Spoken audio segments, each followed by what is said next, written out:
இந்த வீடியோவில் நம்ம ஒரு முக்கியமான தகவலை பற்றி தான் தெரிஞ்சுக்கிற போகிறோம். இப்போ வரைக்கும் நம்ம தமிழ்நாட்டில் மொத்தம் 38 மாவட்டங்கள் இருக்குது.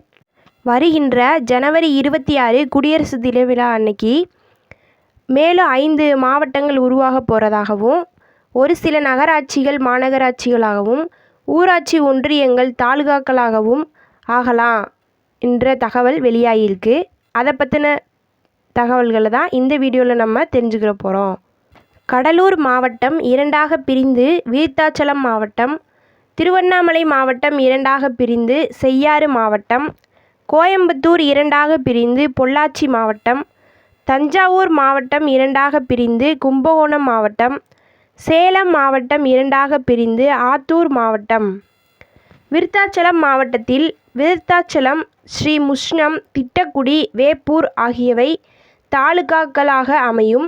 செய்யாறு மாவட்டத்தில் ஜமுனமரத்தூர், போளூர், ஆரணி, செய்யாறு, வெண்பாக்கம், வந்தவாசி தாலுகாக்கள் அமையும். பொள்ளாச்சி மாவட்டத்தில் கிணத்துக்கடவு, பொள்ளாச்சி, ஆனைமலை, வால்பாறை, உடுமலை, மடத்துக்குளம் தாலுகாக்கள் இருக்கும்.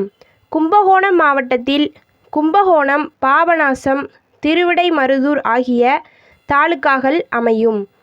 திருவண்ணாமலை, காரைக்குடி, புதுக்கோட்டை, பொள்ளாச்சி, நாமக்கல், கோவில்பட்டி நகராட்சிகள் மாநகராட்சிகளாக தரம் உயரும்.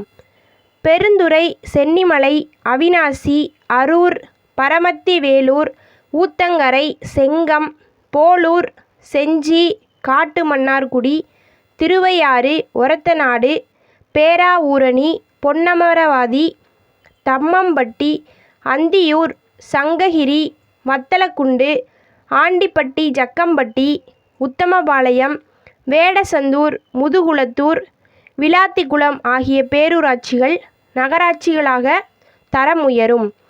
படப்பை, ஆண்டிமடம், திருமானூர், வேப்பந்தட்டை, தியாகதுருகம், வேப்பூர் உள்ளிட்ட பல்வேறு ஊராட்சிகள் பேரூராட்சிகளாக தரம் உயரும். மாவட்டங்களின் எண்ணிக்கை 38லிருந்து 43ஆக உயரலாம் என எதிர்பார்க்கப்படுகிறது. அறிவிப்புகள் எப்படி வருதுன்னு பொறுத்திருந்து பார்க்கலாம். Subscribe and like the videos. Thank you.